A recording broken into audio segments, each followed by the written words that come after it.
Ir vėl su kamuoliu Vilniaus Lietuvos Ryto komanda. Artūras Jomantas grįžta į penketą, dabar Jonas Valančiūnas kala kamuolį iš viršaus ir Jonas Valančiūnas šioje serijoje tik antrą kartą. Lyga Robertas Jevtokas tiesa tą padarė ne su Žalgiriu, o su Lietuvos Rytui.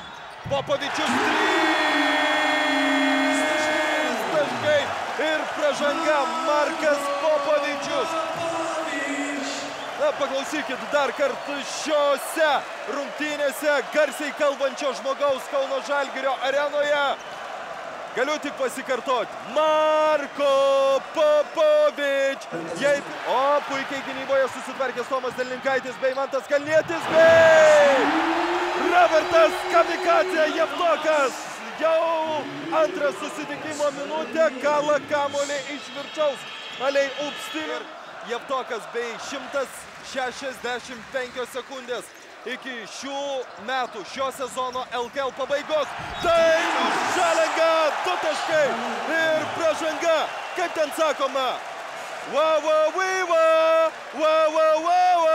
Dainius, Robertas Jevtokas ir Dainius Šalenga dabar. Robertas Kamikadzė Jevtokas vėl laužo varžovų krepšį ir Robertas Jevtokas šiandien jau pelnęs 12 taškų.